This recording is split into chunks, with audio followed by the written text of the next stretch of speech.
Bonjour à toutes et à tous, bienvenue pour cette conférence inspirée du vivant. Donc on va commencer tout doucement, donc je vous invite à vous installer. Vérifiez que vous avez bien récupéré une petite feuille de bio-inspiration. Et si vous n'avez pas de stylo, j'ai amené les miens, il y a plein de bics devant la scène et vous pouvez venir vous servir.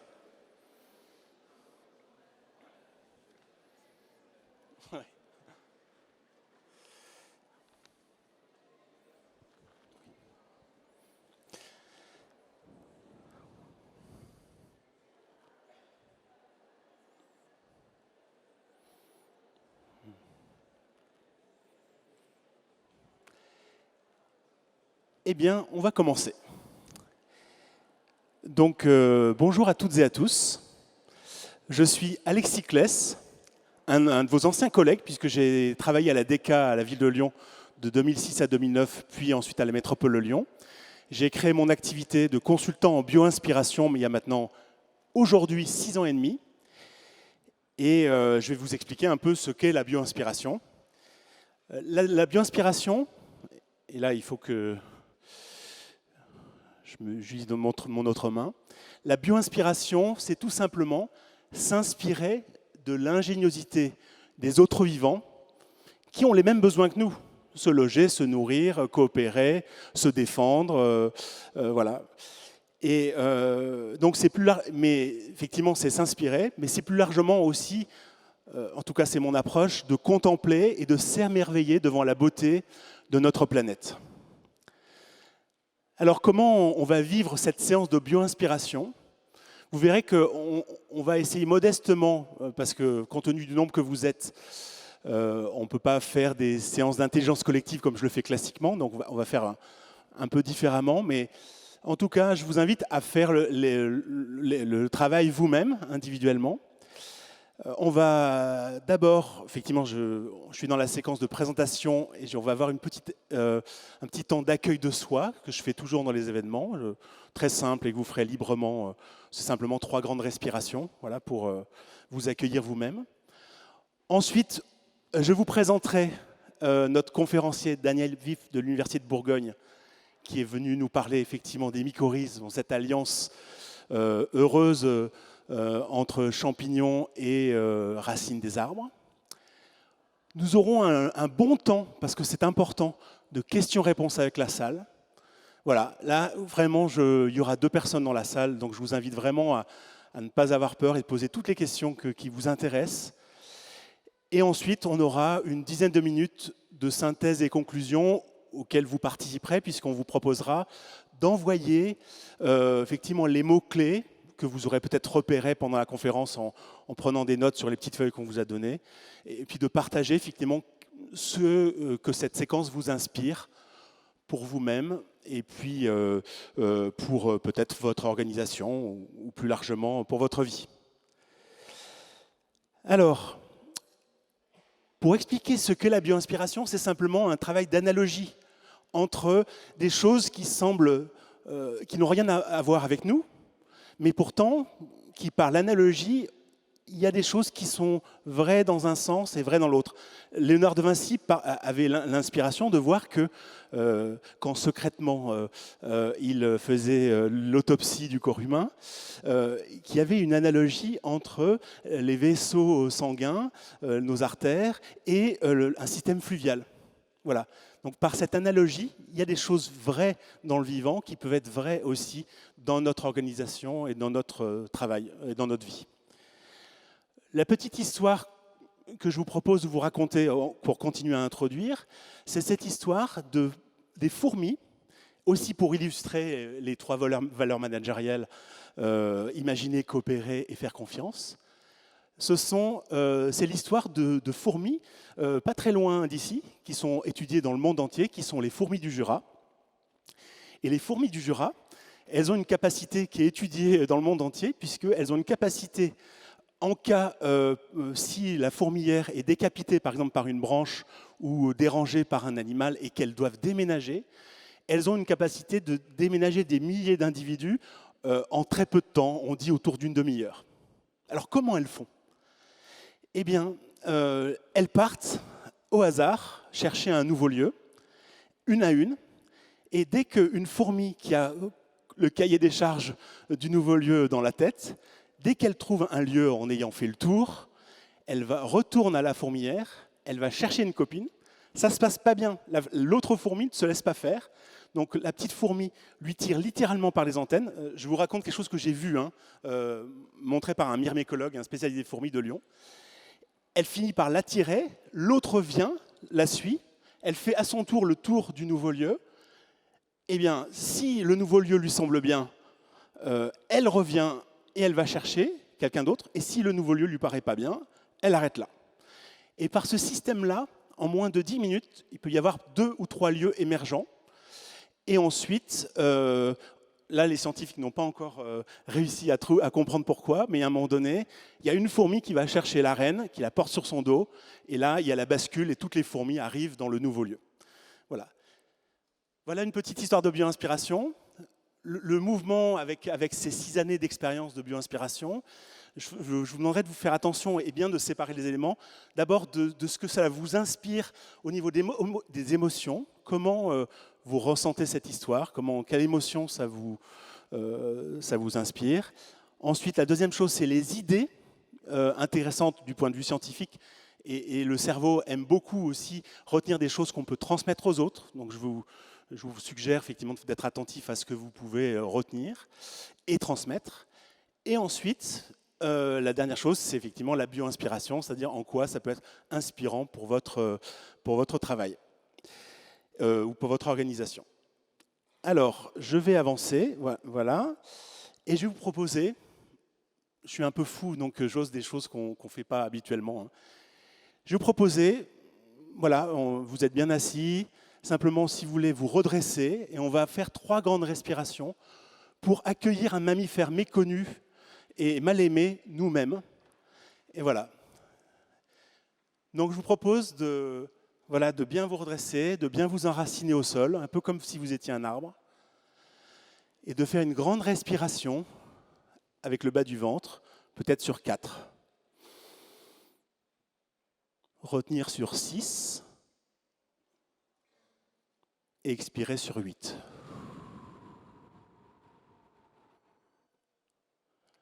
Et on peut le refaire. 4. Maintenir sur 6 et expirer. Et une dernière fois.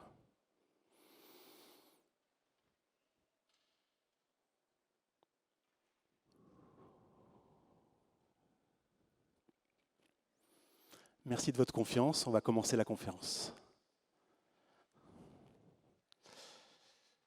Je peux peut-être te mettre là.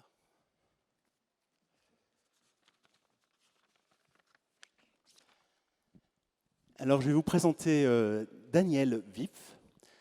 Daniel, tu es professeur à l'Université de Bourgogne à Dijon. Ça y est, je te tutoie. Hein. Je suis impressionné par la scène, donc ça fait bouger des choses.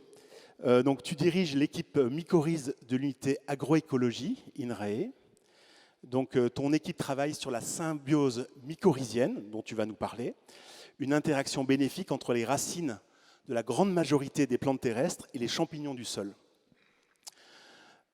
Tu es impliqué dans plusieurs projets de recherche liés, entre autres, à la génétique moléculaire et à la pertinence agricole. Tu as publié de plus de 90 articles et collaboré à des bandes dessinées. C'est comme ça que j'ai pu te connaître par une illustratrice qu'on connaît tous les deux. Et tu es expert dans plusieurs structures nationales et internationales, notamment sur la truffe. Donc ce ne sera pas le sujet aujourd'hui, mais peut-être que tu pourras en parler dans les questions. Donc merci beaucoup d'avoir accepté d'intervenir à cette conférence de bio-inspiration. Petite question un peu brise-glace. Je sais qu'il y a des ateliers brise-glace, donc j'en fais un ici. Comment on devient expert international des champignons? Alors j'hésite à te répondre entre par hasard ou en fonction des circonstances. C'est comme souvent les carrières de chercheurs sont des rencontres, des opportunités. Quelqu'un qui est passionnant, on rencontre, on tombe dans la même passion et puis on s'y accroche. Et puis comme le mycélium qui grignote en fait. Okay, super. Eh bien, je te laisse, tu as une bonne demi-heure. Voilà, et puis après, on aura les questions-réponses. Ok, ben merci. Donc, bah, effectivement, on va parler de choses qui se sont passées il y a très très longtemps, la mycorhize. Donc, vous avez vu le titre, 450 millions d'années d'entraide entre plantes et champignons. Donc, je situe tout de suite, qu'est-ce qui s'est passé il y a 450 millions d'années sur Terre? En fait, les plantes sont sorties de l'eau. Et on va voir que c'est là qu'elles ont eu besoin d'aide pour la première fois. Mais surtout, il y a un mot, que le mot champignon. Alors, si je vous dis champignon, quand on pense champignon, on pense tous à la même chose. On se dit, c'est ça. Alexis a déjà dit truffe, on est parti, c'est un des carpophores. Et finalement, on se dit, ouais, c'est les champignons qu'on mange, qu'on ne devrait pas manger. Mais c'est ce qu'on voit dans les bois quand on se promène. Et en fait, ce n'est pas que ça, les champignons. Là, déjà, on a seulement quelques espèces, vous allez voir ça tout de suite. Mais en plus, on ne voit que la pointe de l'iceberg. C'est exactement comme les icebergs. Et j'aime beaucoup un livre qui s'appelle Le monde caché, comment les champignons fascinent nos vies. Et en fait, vous voyez que la plus grande partie du champignon, elle est sous terre. Et sous terre, tout ce matin, on a parlé de diversité en disant, bah oui, effectivement, même là, je vois des plantes, etc. En disant, on croise la diversité, c'est important de la voir. Mais la plus grande diversité qu'on croise tous les jours, eh ben, on ne la voit pas. Elle est sous nos pieds. Et pour ça, je ne suis pas venu seul, je suis venu avec un bocal. Ce bocal-là, il fait qu'on est beaucoup plus nombreux que vous ne le pensez dans cette salle.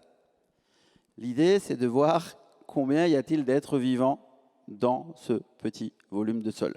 Puis alors, en venant, je prends mon bocal, je n'aurais même pas eu besoin. Vous avez vu, il y a plein de pots, donc on est encore beaucoup, beaucoup plus nombreux que ce que je vais vous dire maintenant. Là-dedans, j'ai des bactéries, j'ai des champignons, j'ai des petits insectes. Tout ça, c'est un sol fertile. Si je prends ce volume-là, en fait, eh ben regardez, déjà en termes de bactéries, il y a 200 milliards d'individus dans ce pot, dans ce volume de sol. Donc quand je vous dis que la plus grande diversité que vous croisez le matin, elle est sous vos pieds, vous ne la voyez pas, mais vous avez énormément. Alors ce n'est pas en termes d'espèces, c'est vraiment en termes d'individus. Vous avez énormément de champignons, toujours dans ce petit volume-là. Il faut imaginer qu'on a plus de 100 km de fil de champignons, qu'on ne voit pas tellement c'est petit, c'est microscopique. Et vous avez, à côté de ça, tout un tas d'insectes protozoaires, environ 200 000. Donc vous voyez, finalement, le public, il est surtout là. Ils sont plus nombreux que vous. Donc on se dit, ouais, c'est petit pour tenir dans ce pot-là, tous ces individus-là. Mais en fait, c'est à la fois petit, mais il faut aussi qu'on imagine que c'est très grand. Parce que si je vous demande quel est le plus grand organisme vivant sur Terre, en général, dans 90% des cas, on me dit, c'est la baleine bleue. C'est ce qu'on voit, c'est pareil, on se dit, ouais, le plus grand animal. Puis on va déjà commencer à aller beaucoup plus grand en termes de surface. Il existe une forêt aux États-Unis, oh pardon, je reviens, une forêt aux États-Unis qui est en fait faite d'un seul arbre, un seul système racinaire, mais avec 47 000 troncs. Et donc ça, c'est un seul être vivant qui pèse 6 000 tonnes. Donc vous voyez que la baleine à côté, elle est ridicule, on l'oublie. Et il est âgé de plus de 80 000 ans. Donc beaucoup, beaucoup plus âgé que la baleine. Mais finalement, on commence à pouvoir étudier ce qui se passe sous terre, et ça, c'est la découverte de l'ADN qui nous l'a permis, parce qu'il y a beaucoup de choses qu'on ne voit pas et qu'on ne sait pas cultiver sous terre. Donc on est capable maintenant, avec des outils moléculaires, d'aller étudier ça. Et donc, on a notamment découvert un très grand champignon, un seul individu. Donc vous voyez, j'en étais à des centaines de kilomètres et des milliards d'individus, à un seul individu qui a 2500 ans, 400 tonnes, et qui couvre 37 hectares. C'est à peu près le jardin des Tuileries à Paris, pour ceux qui connaissent. Et on s'était dit, finalement, c'est déjà pas mal. Et on en a trouvé un nouveau, qui est beaucoup, beaucoup plus grand, puisque lui couvre 890 hectares. On sait qu'en Corse, on a un seul champignon qui représente toute une forêt. Donc vous voyez, finalement, on va du tout petit au tout grand. Il faut imaginer que quelque chose d'aussi petit puisse très très vite devenir très grand et du coup impacter le développement des plantes, des animaux et évidemment le nôtre. Et si je remets ces champignons-là, dont Alexis a parlé de la truffe, etc., dans le monde des champignons, ben finalement c'est très peu les champignons qui font ce que nous on appelle le champignon des fructifications, puisque vous voyez on a 2 millions d'espèces de champignons dans le monde, alors que ces champignons macroscopiques, ils vont représenter à peu près 50 000 espèces. Donc, ce n'est pas grand-chose. Donc, il faut vraiment garder cette notion de champignon souterrain, invisible, et avec une particularité par rapport à toutes ces plantes-là. On voit beaucoup de verre derrière moi. Ben, ces plantes, elles sont capables de faire de la photosynthèse. Je dis toujours à mes étudiants que c'est la seule usine à énergie solaire capable de fabriquer du sucre. Elle fait de la photosynthèse, elle fabrique du sucre, et ce sucre, on va voir qu'il est hyper important pour les champignons. Parce que les champignons, si on les regarde, eh bien, ils vont avoir plusieurs stratégies de vie.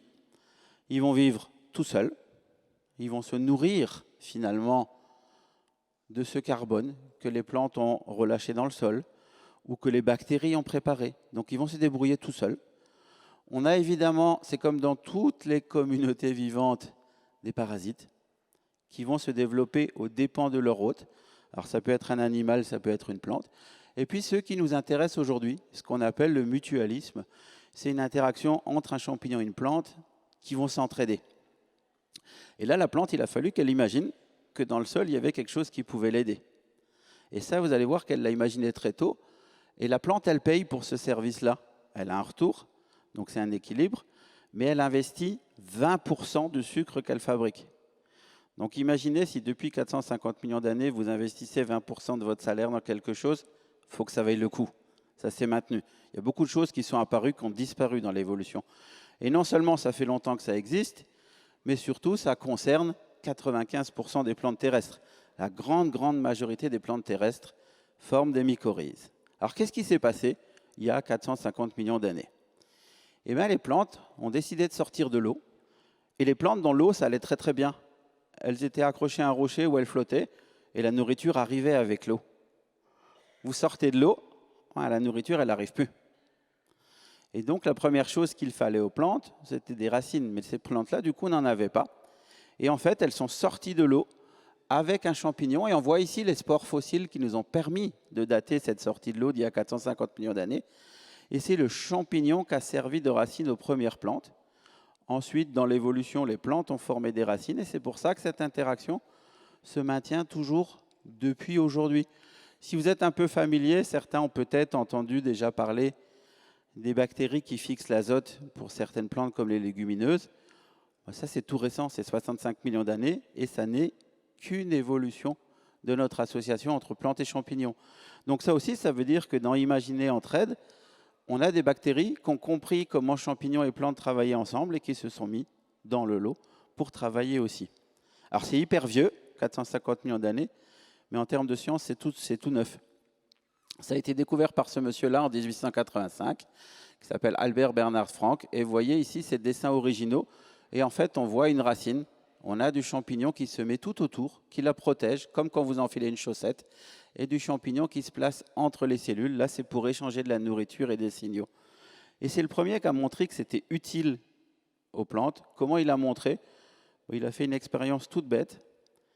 Il a pris du sol forestier dans lequel il a mis des épicéas et il a pris le même sol forestier mais qu'il a stérilisé et dans lequel il a remis des épicéas. Et donc, l'impact sur la croissance de la plante, de ses alliés, de ses interacteurs souterrains, vous le voyez tout de suite. Depuis, on a répété ces expériences avec plein de plantes différentes, etc. J'aurais pu vous montrer plein d'images. Mes collègues me charrient souvent en disant oui, c'est le mycorhizé, le non mycorhizé. Mais effectivement, la plante se développe beaucoup mieux et c'est quelque chose qu'on utilise beaucoup maintenant en agriculture. Alors, je vais être technique 2 secondes, je ne vais pas détailler plus. Il y a 2 grands types de mycorhizes, celle qu'a découverte Franck, qui est notamment la mycorhize qui permet de la formation de la truffe. Si le mycélium n'est pas associé à une plante, il vit très bien, mais il ne fera pas de truffe. C'est pour ça qu'on ne sait pas produire de truffe ailleurs qu'en milieu extérieur. Il faut des arbres. Et puis on a l'autre forme de mycorhize qui, elle, est la plus ancienne, c'est celle qui a permis la sortie de l'eau. Vous voyez que le champignon, il va encore même plus profondément dans les cellules. Et c'est vraiment pour augmenter cette surface d'échange entre les 2 partenaires. À quoi ça sert aux 2 partenaires? On l'a déjà un peu dit. Pour le champignon, en fait, c'est tout bête. Il ne sait pas faire de photosynthèse, il récupère son sucre. En échange, et c'est ce que vous voyez un peu sur cette image, voilà un pin qui est associé à un champignon et voilà un pin qui a poussé tout seul. Le pin qui a poussé tout seul, vous regardez, pour se nourrir, c'est au niveau de sa racine. Lui, il a évidemment bénéficié de l'interaction. Lui, il a poussé tout seul aussi.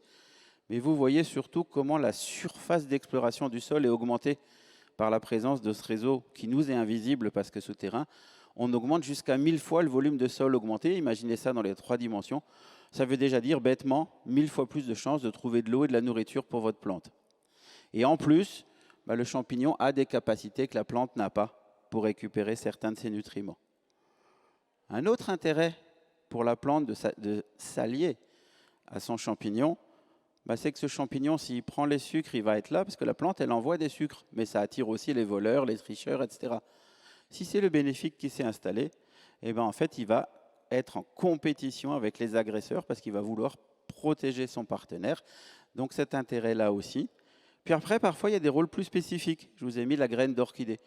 Alors les graines, vous savez peut-être, quand je plante une graine, la première chose qui se forme, ce n'est pas des feuilles. Ça ne fait pas de photosynthèse. La plante, elle vit à partir des réserves qui sont dans la graine. La graine d'orchidée, elle n'a pas de réserve. Donc la graine d'orchidée, si elle germe, elle meurt. Parce que n'ayant pas de réserve, elle n'est pas capable de faire des feuilles pour aller faire la photosynthèse. Et donc elle a appris à faire confiance, c'est-à-dire que quand dans son environnement, elle sent un champignon mycorhizien, elle germe, et c'est le champignon qui donne du carbone à la plante au début. Ça pourrait être du parasitisme. Mais ils restent ensemble toute leur vie, ils eurent beaucoup d'enfants, etc. C'est un équilibre pour les deux. Mais sachez aussi que la nature n'est pas aussi belle qu'on l'imagine toujours. L'autre scénario existe. Une fois que l'orchidée est capable de faire de la photosynthèse, elle se débarrasse du premier champignon et elle en prend un nouveau, avec qui elle vit longtemps, etc., etc. Donc vous voyez que c'est compliqué. Et surtout, il faut apprendre à faire confiance, à investir, à avoir des retours. Alors tout ça se complique encore, parce que je vous ai dit, c'est une plante, un champignon. En fait, non. C'est 95% des plantes terrestres, on est à plus de 200 000 espèces. En face, on a 300 espèces de champignons. Donc ce n'est pas quelque chose qui est spécifique. Et un même champignon va pouvoir interagir avec des plantes de la même espèce ou d'espèces différentes. Et comment il interagit avec ça ? Vous avez vu que ça allait très très loin dans le sol. Il fait un réseau. Et donc, par exemple, là, ce champignon-là, il connecte ces plantes-là. Mais ces plantes-là, elles sont aussi connectées à ces plantes-là par cet autre champignon. Et l'ensemble de ces réseaux, on a appelé ça l'Internet souterrain. Ça permet aux plantes d'échanger de la nourriture. Elles peuvent s'aider à travers le champignon, qui prend une taxe carbone au passage. Et elles peuvent aussi communiquer. Alors évidemment, si je regarde ma diapo, je me dis, ouais, communiquer lui et lui, je fais ça, j'ai communiqué, etc. En fait, il faut savoir que la plus grande distance entre deux plantes connectées par un même champignon qu'on a vu, c'est plus de 40 km. Donc là, il y a un intérêt à communiquer, à prévenir de l'attaque d'un pathogène, etc. Et si on regarde ensemble, à quoi ça ressemble tout ça ? Quand on regarde, c'est une petite parcelle forestière qui fait 30 mètres sur 30 mètres, dans laquelle vous avez 67 Douglas, qui sont représentés par les points verts, et chaque trait, c'est un champignon qui connecte deux plantes, du début à la fin du trait. Et en fait, ce qui est très intéressant toujours de regarder, c'est que l'arbre qui a le plus de connexions, parce qu'il est quand même connecté à 47 autres arbres sur les 67, par 11 champignons différents. Et ce qui est intéressant de voir, c'est que c'est l'arbre le plus isolé. Donc c'est celui qui a probablement le plus besoin d'être aidé. Donc il y a un vrai investissement et ça veut dire que les autres arbres lui envoient de la nourriture, sachant qu'en retour, un jour, il pourra investir et qu'on peut aussi, un jour, il sera peut-être au cœur du dispositif. Et pour illustrer ça, on s'est dit, finalement, dans le livre, à l'école, à l'université, on nous dit, je reçois de mon camarade en fonction de ce que j'investis. Mais en fait, on s'est dit, est-ce que c'est vraiment vrai ? Est-ce que je reçois en fonction de ce que j'investis ? Est-ce que je reçois plus, moins, etc. Et on a pris, je ne vais pas rentrer dans les détails techniques de comment on peut mesurer ça, mais deux plantes différentes, le lin et le sorgho. On les a fait pousser, connectés, j'ai avancé un coup de trop, pardon, connectés par un champignon. Et on voit que finalement, en jaune, c'est ce que récupère la plante, en vert, c'est ce qu'elle investit en sucre dans l'ensemble. Et on voit que le lin, il investit peu, il reçoit beaucoup, et le sorgho reçoit très peu, alors qu'il investit beaucoup. Donc on s'est dit au début, mince, le sorgho se fait quelque part avoir. Donc si je veux faire de la culture, etc., je vais privilégier le lin, mais le sorgho, je ne vais pas vouloir le récolter. Mais en fait, quand on a fait la même chose en faisant pousser du sorgho avec du sorgho et du lin avec du lin, et qu'on a comparé les rendements avec ici, on s'est rendu compte qu'en fait, il y avait quand même 5% de croissance du sorgho en plus, malgré ces retours faibles par rapport à l'investissement. Donc il a intérêt, et effectivement, c'est ce qu'il a appris depuis des millions d'années, à faire confiance à cette interaction avec un champignon et une autre plante. Parce que même si au premier regard on se dit il y perd, mais en fait non, il y gagne quand on arrive au résultat brut final. Et pour terminer, je vais juste vous passer un petit film qui vous montre aussi un intérêt de ce réseau pour les plantes, qui est un intérêt indirect. Vous avez des plantes qu'on a fait pousser sans le champignon avec. On a coupé les parties aériennes simplement pour qu'on voit mieux et on verse de l'eau. Vous voyez, à la même vitesse dans les deux pots, c'est filmé en direct. Et on voit que là où il y a eu le champignon, l'eau, elle reste relativement claire, alors que là où il n'y a pas eu le champignon, l'eau, elle se trouble très vite. En fait, c'est parce que notre champignon, il a stabilisé le sol. Quand je vous dis plus de 100 km de fil là-dedans, ça fait un filet. Donc ça permet aussi de garder du sol et des ressources à la plante et donc de protéger celle-ci et pour nous humains, intérêt d'une lutte contre l'érosion. Merci à vous.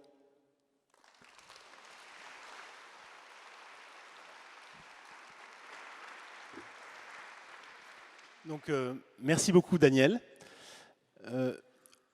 On fait exprès que les présentations soient courtes pour justement vraiment laisser la place aux questions. Et donc, c'est votre tour. Je pense qu'il y a 2 micros dans la salle, je l'espère. Oui, c'est bon. Voilà, donc n'hésitez pas. Avant de... Voilà, donc, est-ce qu'il y a une question dans la salle? Une première? Oui, là-bas. Bonjour. J'ai juste une petite question. Comment vous faites pour détecter les liens entre les arbres et les champignons? Parce que ça doit quand même être assez imperceptible. Alors, détecter le lien, déjà, on prélève un petit chevelu racinaire et on regarde qui est à l'intérieur comme champignon. Et ensuite, on utilise exactement les mêmes méthodes que celles qui sont utilisées en médecine légale, c'est-à-dire une empreinte génétique. Et donc, on identifie à l'échelle de l'individu, pour être sûr que c'est bien le même individu qui est présent avec les deux. Et c'est aussi comme ça que nos collègues ont pu déterminer que c'était un seul champignon qui faisait 890 hectares. Pardon. Donc, c'est ce que je disais tout à l'heure, c'est vraiment la découverte de l'ADN qui nous a permis cette avancée. Une autre question, juste là devant. Il y en a, il y a plusieurs.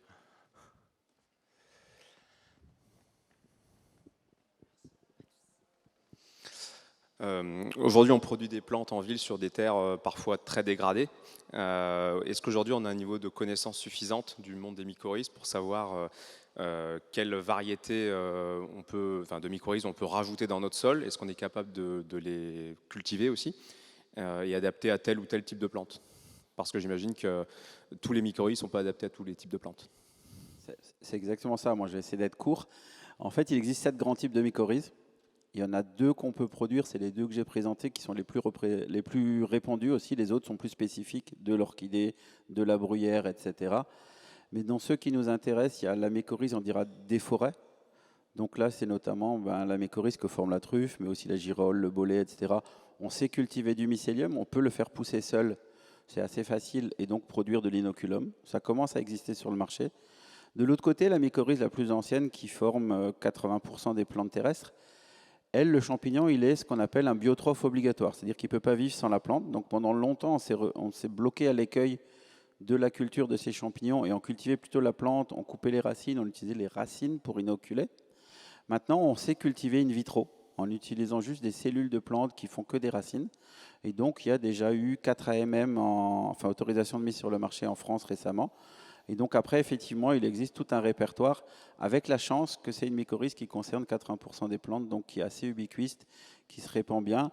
Après, moi, je prône beaucoup aussi la façon dont est géré l'endroit où ça, pour essayer de restaurer une diversité. Et surtout, pour inoculer, il faut aller inoculer à un endroit où la racine va rencontrer le champignon. Donc, si vous l'épandez à la surface, il n'y aura pas rencontre. Il faut vraiment descendre. Je crois qu'il y a une question derrière. Non, il y avait une question. Oui, la dame sur la droite. On va essayer de... On a vraiment le temps, hein, donc toutes les questions sont les bienvenues. Bonjour. Moi, c'est un petit peu dans le même ordre d'idées. C'était est-ce qu'il y a une application au niveau de l'agriculture de cette interaction entre les différentes plantes, notamment, je ne sais pas si c'est dans le cas, mais je crois qu'on parle de permaculture, quand on met plusieurs cultures côte à côte pour améliorer le rendement, pour éviter d'avoir le recours aux engrais. Est-ce que ça rentre dans cette culture-là ? Alors ça rentre dans cette culture-là et de façon plus large, ça rentre dans la diminution des engrais justement en utilisant ces champignons pour aller chercher les réseaux. Alors moi la bonne nouvelle c'est que j'ai travaillé dans des villes, dans des vignobles, même des sols très dégradés, j'ai toujours trouvé des champignons. Par contre, ce n'est pas forcément les plus efficaces. Donc nous on est aussi en train de travailler sur les marqueurs de l'efficacité pour être sûr que ce que vous faites, ça on sait, ça aura un impact en dessous. Par contre que ça ait vraiment un effet. Et par exemple, alors en permaculture, on a encore peu travaillé directement. On travaille plus grand, on a travaillé sur des vignobles où on a travaillé sur les couverts dans l'interrang et la composition avec des plantes qui allaient promouvoir cette interaction avec la vigne via le champignon pour que ce couvert nourrisse la vigne et que la vigne nourrisse le couvert quand elle en a besoin. Donc ça rentre complètement dans cette optique-là d'interaction entre plusieurs plantes pour en tirer bénéfice. Ouais. Une question devant. Alors, c'est complètement fou, le système économique, si j'essaie de tirer le fil du système économique qu'il y a derrière, je trouve ça dingue. On a juste parlé très rapidement du fait qu'il y avait 20% qui étaient investis, parfois c'est plus, parfois c'est moins.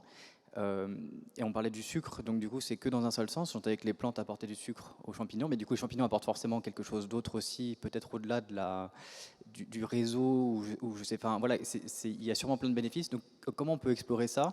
Et est-ce qu'il y a un parallèle qu'on peut faire avec nos modèles économiques aujourd'hui, où c'est juste dire donne-moi ça, je te rends ça en échange, enfin, on n'est pas trop sur la confiance.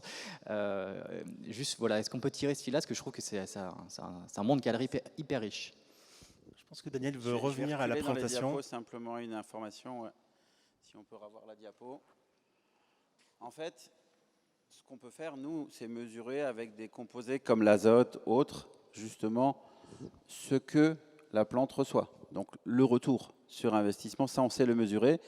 Et ce que j'ai montré aussi un peu plus tôt dans le diaporama, c'est vraiment cette extension du système racinaire pour pas cher. Parce que on se rend compte qu'en fait, le champignon, pour donner des chiffres, va représenter 96% de la surface du système racinaire pour 6% de la masse. Donc on voit bien la réduction de coûts en termes de développement d'un réseau d'exploration du sol pour aller chercher à manger, à boire.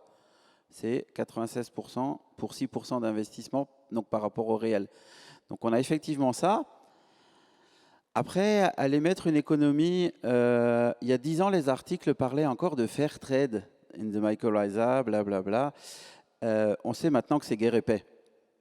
C'est je te donne si tu me donnes, et non pas je te donne, tu me donnes. Donc chacun contrôle à tout moment. Et on s'est amusé à faire des essais, justement, par exemple, en nombrant la plante. Donc dès qu'on nombre la plante, elle fait moins de photosynthèse, elle livre moins de sucre. Le champignon a tout de suite intérêt à reprendre, mais la plante aussi. Et quand ça ira mieux, chacun pourra de nouveau investir. Donc c'est en permanence un calcul de combien j'investis par rapport à mon retour. Et si à un moment ça se déséquilibre vraiment trop, la plante, elle investit tout son sucre dans des graines pour dire je me reproduis, je sauve le truc, je vais ailleurs. Et le champignon fait la même chose avec des spores. On n'est plus du tout dans la croissance. Donc c'est en permanence une mesure de l'économie et de ce qu'on en tire. Super intéressant, merci. Une autre question. Là, juste là derrière. Merci. Je regarde l'heure. On a vraiment le temps. Oui, donc nous à la ville, on réfléchit actuellement, on est sur des problématiques de valorisation des sols en place. Et en fait, ma question elle est toute simple, c'est concrètement aujourd'hui, à partir du moment où on a un sol en place que l'on souhaite valoriser, est-ce qu'on peut pratiquement rapporter de l'inoculum ou des choses comme ça sur la base d'une analyse que l'on aura faite et en fonction de la végétation que l'on envisage bien sûr de mettre sur ces sols. Alors, je vais vous répondre un peu plus large parce que c'est effectivement une des difficultés de cette approche par rapport à l'apport d'engrais, entre guillemets, c'est qu'il n'y aura pas de solution globale. Donc je ne pourrais pas vous dire il faut faire ça et ça. Ça dépendra de la parcelle, du champ, du parc urbain, etc. On fait des essais là-dessus, effectivement. Et la première des choses à faire déjà, avant d'inoculer, c'est d'aller faire un diagnostic, c'est d'aller voir ce qui est présent. Et non pas ce qui est présent dans le sol, mais ce qui est présent dans les racines des plantes qui sont sur ce sol. Parce que là, je n'ai pas eu le temps aujourd'hui, mais on sait que la plante choisit dans tout un réservoir. Parce que vous avez vu la quantité de vie qu'il y a là-dedans, elle fait son choix. Alors son choix, elle le fait aussi en fonction de retour qu'elle a. Donc ça évolue. Et donc, inoculer peut être un coup de boost à la plantation. Mais sinon, il faut surtout utiliser une gamme de végétaux. On sait par exemple, les légumineuses sont des plantes qui bénéficient énormément à la mycorhize. Et donc, on peut faire des essais. Alors nous, on commence à avoir une liste. On a fait des listes, etc. Quand j'ai tout à l'heure, on a travaillé sur les plantes de couvert, d'espèces qu'on appelle très mycorhizotrophes, c'est-à-dire qui répondent beaucoup, et qui vont servir de relais pour les plantes déjà en place, pour augmenter la diversité. Pour vous donner un exemple, on a fait ça dans des vergers de noyers, où en mettant des couverts sélectionnés, on a augmenté la quantité et la diversité des champignons présents dans les racines du noyer. Donc on peut aussi aller agir sur des choses déjà en place. À l'inverse, on a fait des essais avec le jardin de l'Arquebuse de la ville de Dijon, où on a semé des massifs floraux, en inoculant ou en inoculant pas. On s'est rendu compte que la plante choisit, mais les champignons aussi, parce que ce n'est pas les mêmes semences qui levaient en majorité selon que le champignon était présent ou pas. Donc les deux coopèrent pour s'adapter au milieu. Donc on peut inoculer, mais il faut voir si ça vaut le coup, ou s'il ne suffit pas plutôt, entre guillemets, d'amener une couverture végétale choisie. Tout dépend de la situation. Mais c'est des choses qu'on fait. On est venu avec un collègue, je crois que ça fait déjà 3 ans, faire des inventaires de vos voies de tramway, justement sur la dernière voie, celle qui va au Parc des Expos, pour voir justement la diversité de végétation qui a été mise là-dessus, parce que le tramway, c'est un milieu très difficile, il y a 10 cm de sol. Donc très vite, c'est une jardinière qui chauffe en plein soleil, les racines remontent, etc. Problématique urbaine. On l'a utilisé à Dijon aussi préalablement pour sélectionner des plantes adaptées à ces conditions-là, pour réduire les arrosages, réduire les tontes, etc. Et donc tout ça se regarde et c'est un équilibre à trouver en fait. Voilà, on a encore du temps. Et je vois que nos collègues des espaces verts sont en train de travailler, donc c'est pas bien. Non, c'est une blague. Mais en tout cas, est-ce qu'il y a d'autres questions? En tout cas, moi, juste une devant. D'accord, après j'en aurai une aussi. Juste devant. Ben, je vais en profiter. Moi, je suis toujours très impressionné par le dessin des liens entre tous les arbres, notamment grâce aux mycorhizes. Comment vous avez réussi en tant que scientifique à prouver ce lien et justement, par exemple, ces 40 km de lien d'un arbre isolé qui finalement relie à toute la forêt? Alors c'est ce que je disais tout à l'heure, hein, c'est du traçage d'individus pour être sûr que c'est vraiment un individu typé et ça peut pas être. Enfin, le seul serait le jumeau parfait, donc c'est l'individu et donc c'est vraiment de vérifier à échelle régulière que c'est cet individu qui connecte, qui trace. Donc on regarde au départ, on regarde à l'arrivée, on essaye de voir entre les deux s'il est bien présent. Merci beaucoup. Oui, bonjour. J'aimerais savoir, c'est moi. Pardon, vous ne voyez pas. Quid de la pollution des sols? Nous, on travaille souvent dans des sols qui ont été très maltraités pendant des années. Comment se comportent donc ces mycorhizes avec de nouvelles plantations éventuellement à venir? Et est-ce que ça permettrait de stabiliser, voire même d'évacuer tous ces polluants? Je suis content parce que vous avez utilisé le bon mot en premier, vous avez dit stabiliser. Parce qu'effectivement, on le sait, si vous vous souvenez des périodes Tchernobyl, c'est des éponges à métaux lourds, c'est des éponges, et ça sert quelque part, entre guillemets, de filtre entre un sol et une plante. Un exemple, ce sont tous les terrils dans le nord de la France qui sont couverts de forêts de bouleaux. En fait, on n'arrivait pas à introduire de la végétation et on a introduit des bouleaux mycorhizés qui se sont du coup implantés grâce aux champignons. Et du coup, ensuite, les bouleaux font tomber des feuilles, etc., etc. On y va doucement. On travaille sur la même approche dans les Cévennes, sur d'anciennes mines à ciel ouvert, qui sont très très polluées. J'ose espérer que vous avez pas ça dans la ville de Dijon. Et on arrive à implanter des plantes uniquement quand on les amène avec un champignon. Si on les amène seules, elles meurent à chaque fois. Et moi, j'étais très impressionné, ça fait 100 ans qu'il n'y a plus d'exploitation de la mine. Il y avait une trouée dans la forêt. J'ai demandé, on m'a dit bah, c'était le chemin des wagonnets avant. Donc vous voyez que les plantes et la nature ont du mal à recoloniser. Et donc l'idée qu'on a effectivement, c'est de dire stabiliser, parce qu'autrefois on parlait de phytoremédiation. On a des collègues à l'Université de Montbéliard qui ont fait les calculs, qui ont dit il va falloir 3 siècles. Donc on n'est pas sur l'évacuation, on est sur maintenir le polluant là où il est. Évacuer, il n'y aura pas beaucoup d'autres solutions que d'enlever vraiment le tout et il va falloir être très profond. Donc l'idée, c'est surtout que ce polluant, et notamment dans les Cévennes par exemple, quand on a un épisode cévenol, nous on veut éviter que ça parte dans les champs, dans les rivières, dans les habitations ou que le vent l'emmène. Donc c'est vraiment de fixer le polluant. Pour l'éliminer, il faudrait faire des systèmes qui vont être très lourds. Il faudrait construire une usine capable de brûler les plantes qu'on aura récoltées. Mais ça veut dire qu'il faut trouver la plante qui est capable d'accumuler. Et du coup, on a plus ce rôle du fil du champignon. Ensuite, aller brûler, récupérer les filtres. Mais c'est très, très, très, très, très long. Une autre question? Ah, là-bas.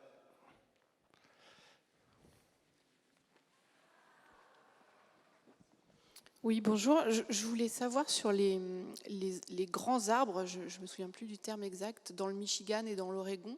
Est-ce qu'il y en a beaucoup? Est-ce qu'on pense les avoir tous enfin, je veux dire, est-ce que c'est une dizaine d'individus? Est-ce qu'on pense qu'il y en a partout? Et est-ce qu'ils sont particulièrement protégés? Vous parlez des arbres ou des champignons sur les arbres? Vous avez montré une très belle photo avec des beaux arbres. D'accord, voilà. ok. Donc, qui est plutôt un arbre individu, mais qui a une grande surface. Oui, c'est des choses qu'on commence seulement à découvrir parce que vu d'au-dessus, ça ressemblait à une forêt. C'est en allant en dessous, en observant, etc., donc ne pas non plus abîmer, etc., qu'on s'est rendu compte que c'est un seul système racinaire avec plein de rejets. Oui, bien sûr, depuis que c'est découvert, c'est étudié, c'est protégé et c'est mis en valeur. On continue de chercher maintenant, du coup, s'il n'y a pas d'autres individus de cette importance-là. Mais pour vous donner un autre exemple, les séquoias, qui eux sont des arbres immenses, qui sont à plus de 100 mètres, on en a découvert 2 en 2006 aux États-Unis. Pourtant, normalement, ils se voient. Donc vous voyez qu'on a encore beaucoup de choses aussi à trouver, etc. Pour le moment, beaucoup de choses qui ont été trouvées étaient visibles. Là, on travaille sur l'invisible sans aller le chercher. Et donc, c'est vraiment un nouveau champ d'exploration qui s'est ouvert et on va de découverte en découverte. Vous voyez, on imaginait déjà que ce champignon était une espèce de record, le premier que j'ai montré, à 37 hectares. On se rend compte qu'il est ridicule et on sait qu'il y en aura d'autres. Merci Daniel. On va prendre une dernière question et puis on passera à la bio-inspiration. Là, monsieur.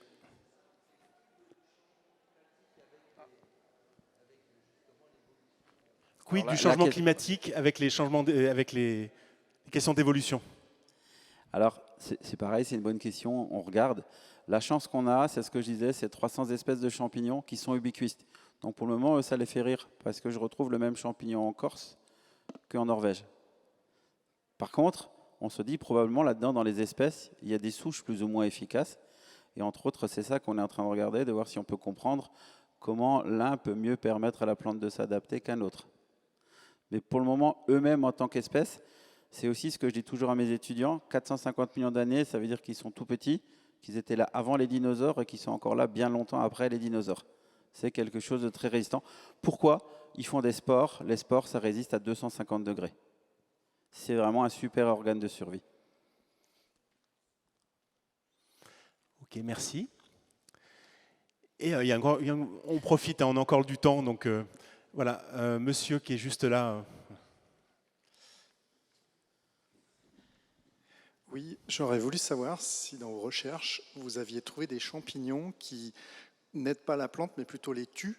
Dans le sens, aujourd'hui, dans nos régions, on est infesté par la renouée du Japon, par exemple, qui est très compliquée à enlever de nos milieux naturels. Et je voulais savoir s'il y avait des champignons qui s'attaquent à des plantes et est-ce que cette problématique pourrait être d'élimination de la renouée, ça pourrait être envisagé avec des champignons ennemis, on va dire.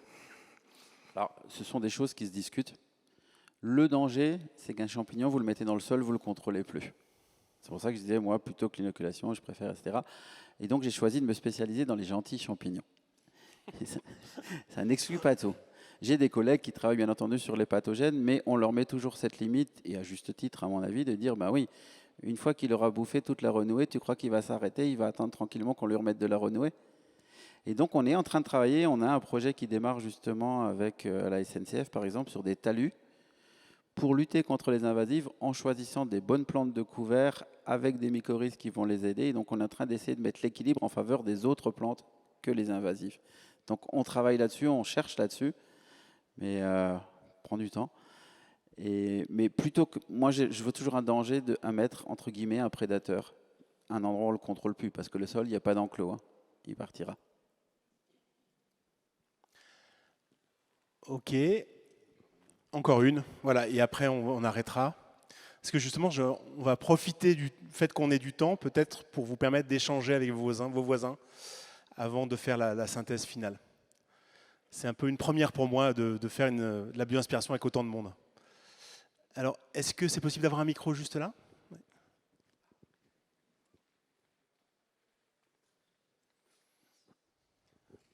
Oui, par rapport aux mycorhizes, évidemment.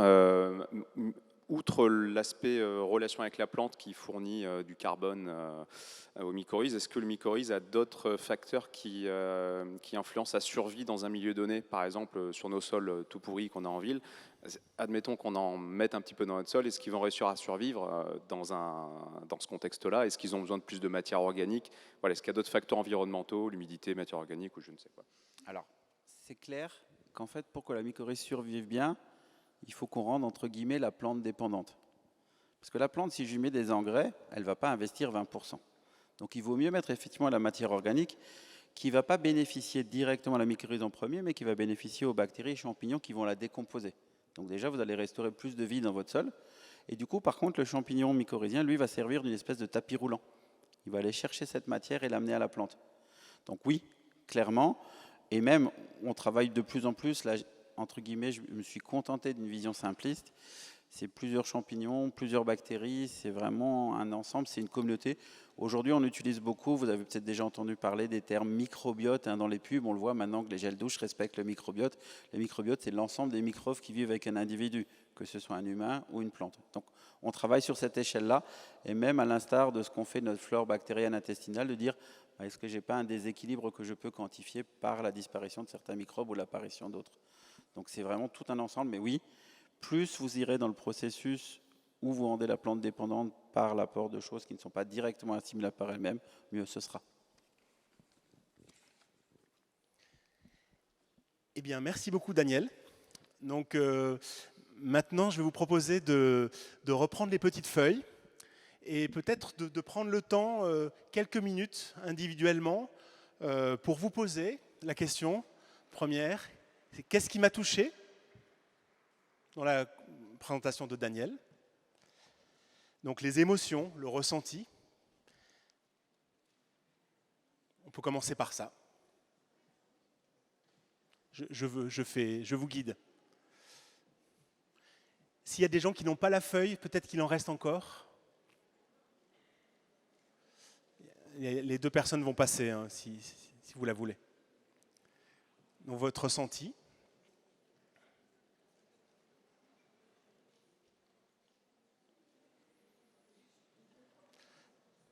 Là, il y a une personne là. Ouais.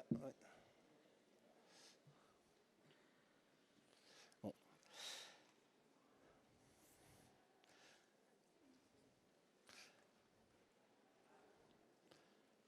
Ensuite, la deuxième chose, c'est ce que vous voulez retenir. Est-ce que vous avez envie de transmettre aux autres? Donc notre cerveau, il fonctionne avec des tiroirs. Donc peut-être vous pouvez trouver un mot-clé qui pourra vous permettre de raconter ce que vous avez perçu ou retenu. Moi, j'ai bien aimé le tapis roulant, parce que j'ai le cerveau qui marche bien avec les images.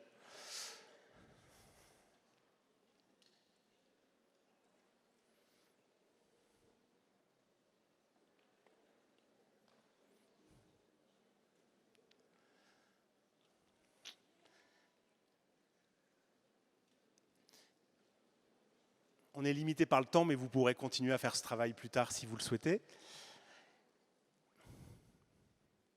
Et la dernière chose, c'est ce que cela vous inspire pour vous-même ou pour votre organisation. Voilà, moi qui suis un homme de réseau, qui enseigne le réseau, vous comprenez que ce sujet m'intéresse particulièrement, est inspirant. surtout quand on est dans une grande collectivité comme la vôtre, avec plein de gens différents et plein de services différents.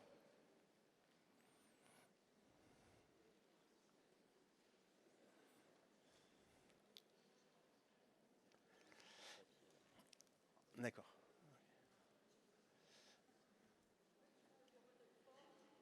Pardon? Oui, il y a quelqu'un qui veut un papier là. Il manque des papiers ici. Et puis, je vais vous proposer maintenant voilà, de commencer dès maintenant pour ceux qui sont prêts. Voilà, chacun fait à son rythme. Vous pouvez envoyer les mots-clés, peut-être les 2 ou 3 mots-clés ou un mot-clé de ce que vous retenez de nos échanges. Voilà, au numéro qui s'affichait, je vais vous le redire. Enfin, c'est le même numéro que tout à l'heure. Donc 06 44 63 60 20. Voilà, que retenez-vous de nos échanges? Vous voyez, les mots commencent à s'afficher. Je vous remercie beaucoup. À vous aussi. Donc une chose qui vous a touché, un élément que vous voulez retenir et un élément qui inspire votre organisation.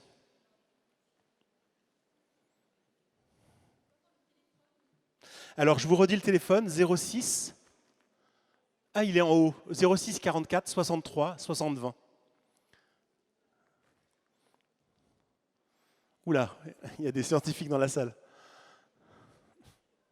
C'est quoi les cropotines? Ah, ok. Bon, on ne sait pas. Bon, c'est super, hein. Je découvre avec vous cet outil. Merci hein, de jouer le jeu.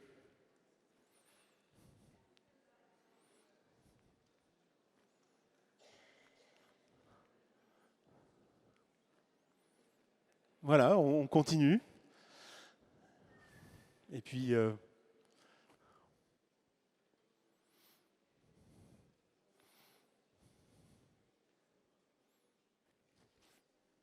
on a le temps, hein, donc c'est aussi l'occasion pour ceux qui ont fait le travail de prendre un peu de temps tranquille.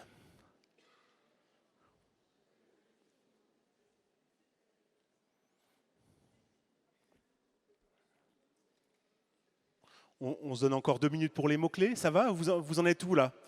Est-ce que ça ne fait pas trop d'informations en même temps? C'est bon?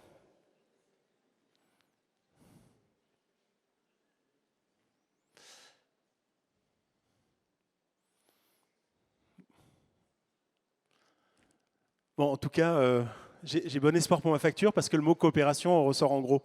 Donc, ouf.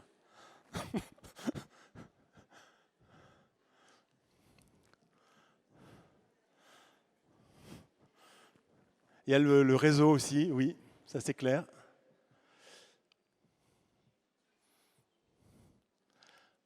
Oui, il y a des mots que tu aimes bien, Daniel? Si tu veux commenter, n'hésite pas. Oui, j'aime bien agir avec ce qui est en place. C'est bien si le message là est passé, je suis content.